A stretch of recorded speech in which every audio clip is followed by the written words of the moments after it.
Leadership and management. First is a brief introduction of the two main heads, leadership and management. Leadership implies getting people to work in one direction to achieve individual and common goals, and management refers to the function that coordinates the efforts of people to accomplish those goals and objectives. The first event that we discuss is regarding the question as to how do one's academic skills feed into personal development planning. To begin with, we would first discuss the meaning of personal development management, which refers to a structured and supported process undertaken by an individual to reflect upon their own learning, performance, and achievement. There are three main objectives of personal development management, which include improving the capacity of individuals, recording the achievement and the acquisition of skills, and providing the students with the ability and confidence to understand the competencies they possess and to learn more about them. Personal development management requires a personal development plan, which is a roadmap that will guide the student through consistent growth in 4 or more leadership skills and attributes. The best way to initiate a personal development plan is to do it in a tabular form, which has 3 columns. First column is of leadership skills and attributes, which is identified through self-assessment. The second column of goals is a specific mechanism column, which describes the plan of the student to achieve the skills and the goals. The third column is the anticipated outcome to document the benefits from the experience. We now talk about few steps that would help to complete personal development plan. The first step is analyzing your skills and attributes. It involves identifying the skills or attributes you wish to grow, develop your goals, and ways to accomplish them. Step 2 is refining your personal intent statement. It refines your response into a personal intent statement that explains why you want to be in the program and what you hope to gain from it. Step 3 is development of goals. The goals should be specific, measurable, acceptable to you, realistic, and accomplishable by a specific time. Step 4 involves the specific ways to reach the goals. The activities you choose should link directly with the goals.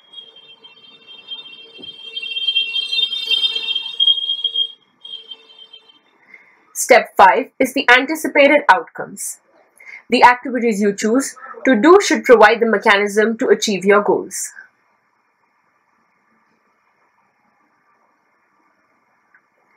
The last step, step 6, is reviewing and updating the personal development plan. It is important to reflect on your progress and success in realizing the full potential of the personal development plan.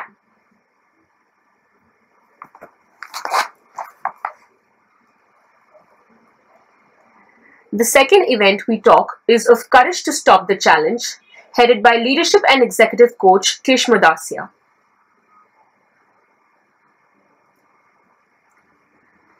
It talks about how teamwork under the correct leadership can lead to success.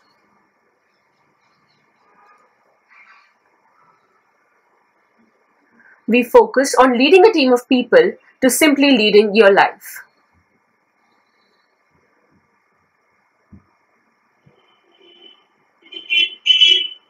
One must have an inquiring mind. People must be encouraged to open their minds to new ideas and fresh ways of thinking. Also, happy, fulfilled people contribute more, which makes them more productive, more efficient, and more profitable. We learnt about certain steps for better management. We need to know where we are right now and where we would like to be. We need to uncover the tools and resources that we already have, and then to look at what else we need.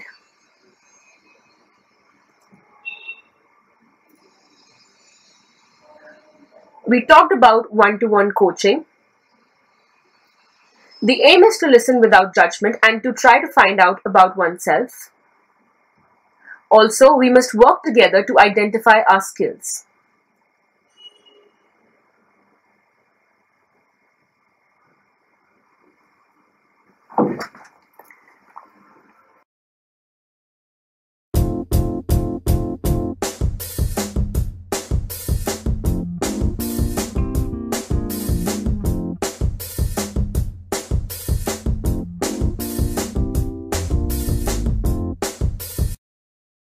So Dia, what do you think are important aspects of being a good leader? Well, in my opinion, leadership is based on three important things: listening, inspiring, and empowering.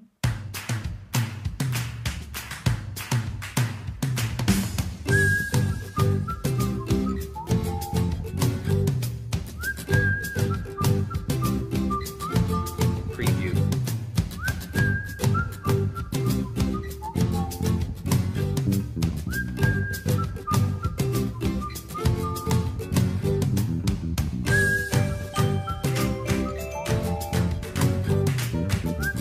Preview.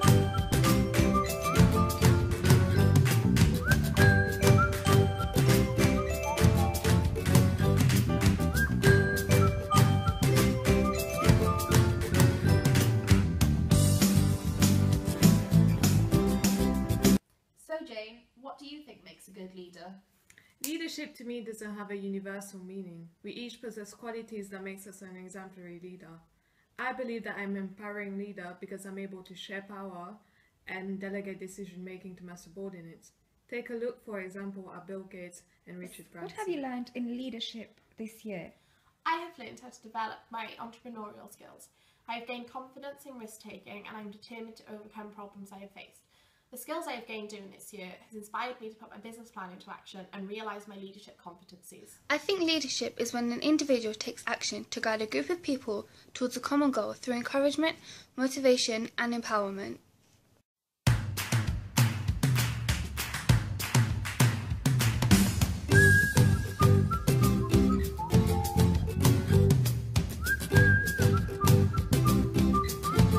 Preview.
This video will illustrate what we have learnt about leadership and management in context from the KU Talent events we have attended during the year.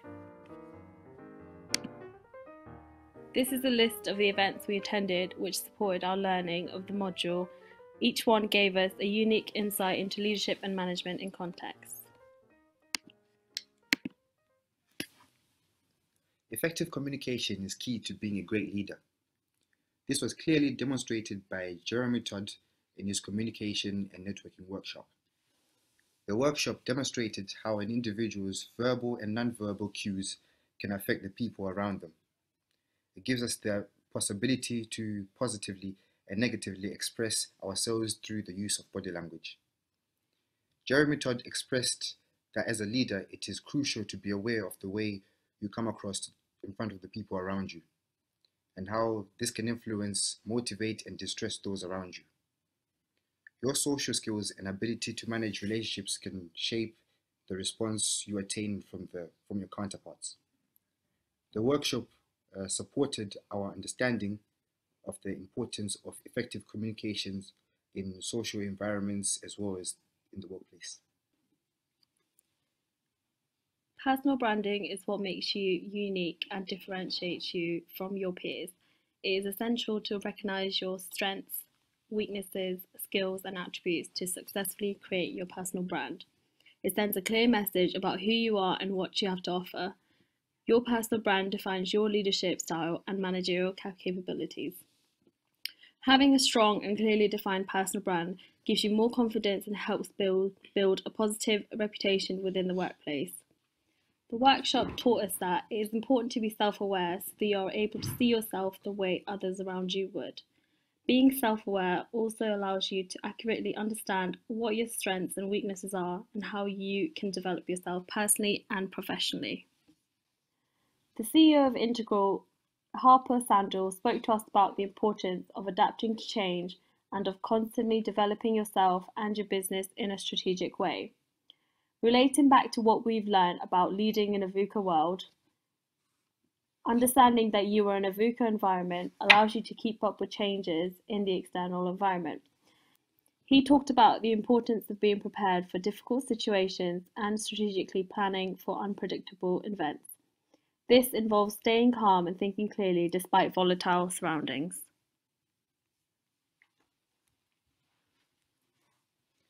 James Caan is a great example of an entrepreneur that used always available resources to develop the business successfully.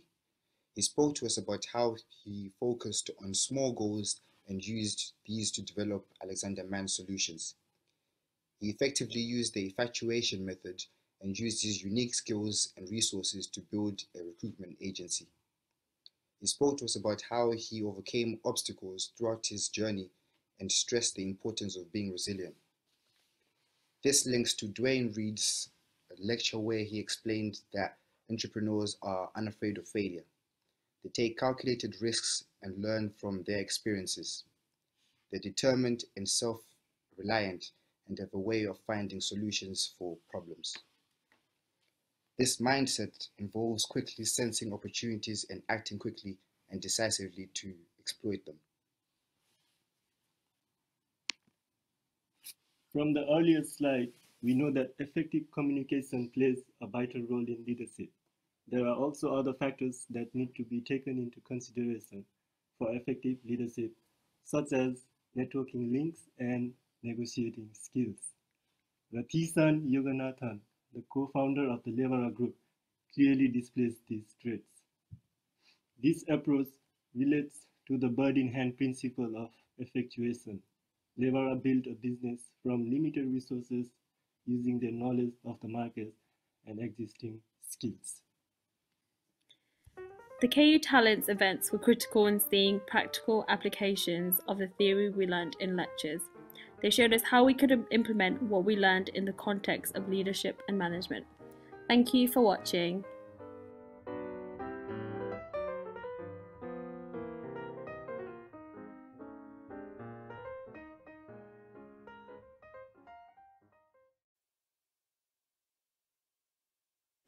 Welcome to our presentation on leadership and management credentials.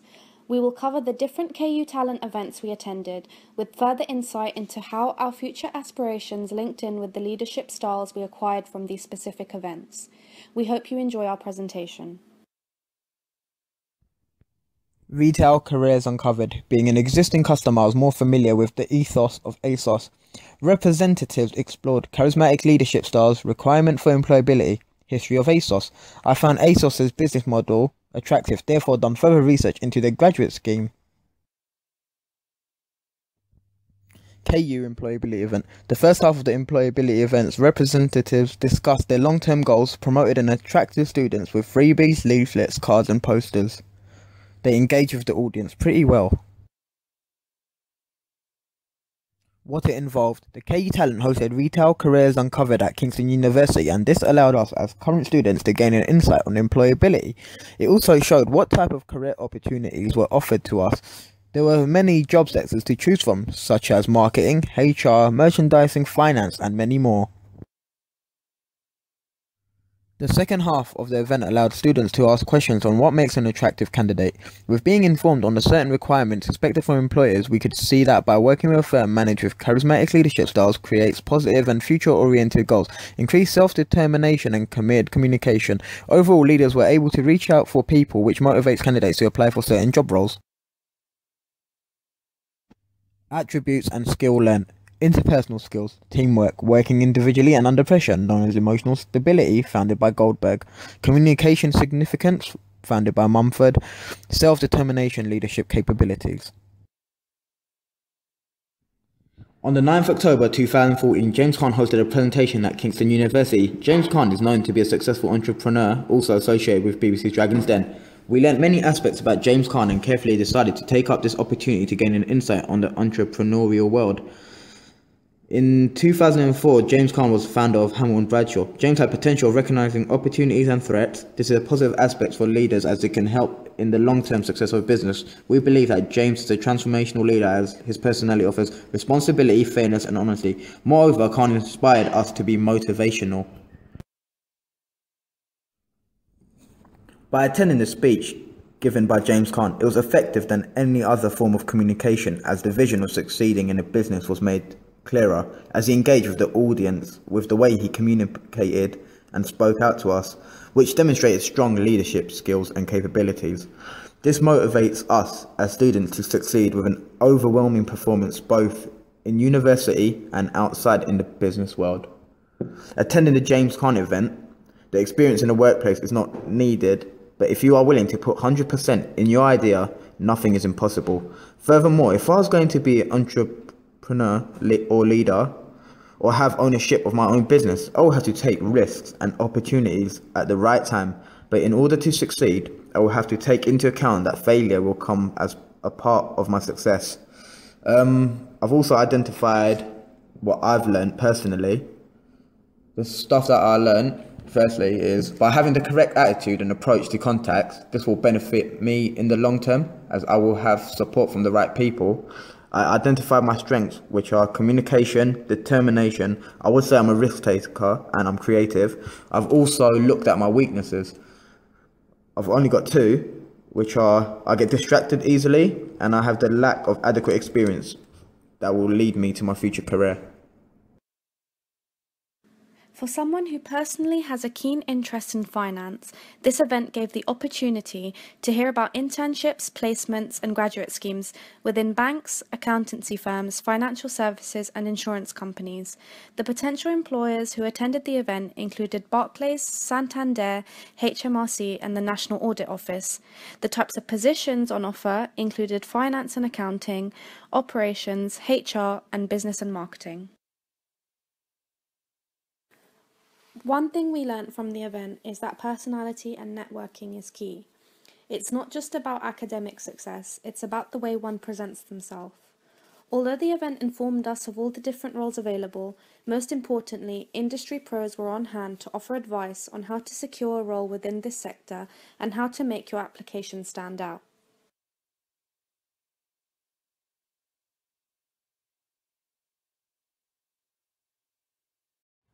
Good evening, ladies and gentlemen. On today's show, we'll be talking about leadership and its relevance to business and entrepreneurship. Let's see what the first guest has to say. I have learned that it is crucial to know your industry thoroughly in order to be a good business leader.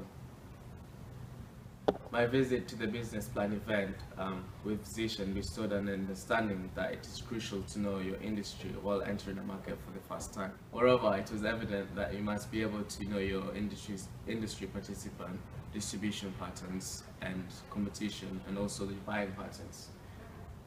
A great example that was evoked at the event was that if you don't know your business, how would you expect the bank to give you a loan while requesting for a startup loan, as you would be setting yourself for a failure because you wouldn't know anything that you're getting yourself into.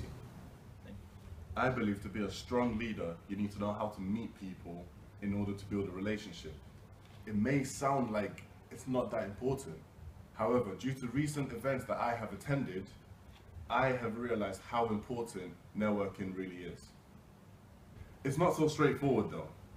It's easier for some than others, but if you can understand the type of leader you are, whether you're charismatic, ideological, or pragmatic, and the type of leadership style that best suits you, autocratic, democratic, or even laissez-faire, then meeting and finding these people you want to lead can become easier. Can you relate this back to you in any sort of way? Well, personally, I believe myself to be an ideological leader, and I feel very comfortable and confident using a democratic leadership style. And from that, I've been able to meet people and be a leader simply because I understand myself. I learned that self-belief convinces you that you can cope with whatever course of action that may be thrown your way, and that with persistence and resilience, you will come through successfully. As Chris mentioned, you need to have knowledge of the industry alongside resources such as people you know, networking, and resilience to overcome any tough obstacles that you may come across in order to reach your aim and your goal. The very first time you need to explain to and convince someone of your idea, your direction, your success, they will pick up on your uncertainty. So how can you relate this to leadership? As a leader, you need to have confidence and certainty within your own decisions and your course of action. You need to have this with optimism so that you can gain the trust and belief of your subordinates, your peers, you know, people who are willing to work for you. Now on to our final guest. The action of leading a group of people or organisation is leading by example. It is the primary starting point to demonstrate good leadership skills. To perform this successfully on a global scale requires a lot more skill. One proven method is the readiness assessment. You place a new, aspiring, or veteran into the business simulation. Cloud's a global leader for the day. I heard that during this experience, prospective global executives... How do you test leaders in a foreign scenario? I believe foreign assessment and experimental training overseas give people the taste of working and leading in foreign scenarios, ideally stretching them out of their comfort zones. This represents an opportunity to test the candidate's capability in a contained setting. Are bombarded with scenarios from staff, asked to make decisions and they would likely encounter in real world. And what about you? What are your takes on leadership? Leading by example is an intrinsic characteristic of successful leaders, evident throughout a James Caan speech I recently attended. Leading by example and displaying good discipline, decorum and determination positively encourages those who follow the leader to improve themselves, and generally increases the cohesiveness and work ethic of the team. As we've heard from the discussion today, there are multiple skills required to be a successful leader. We hope you've taken some of these points into consideration, and as a reminder, I'll leave you with a short summary of the points discussed. Thank you very much for tuning in.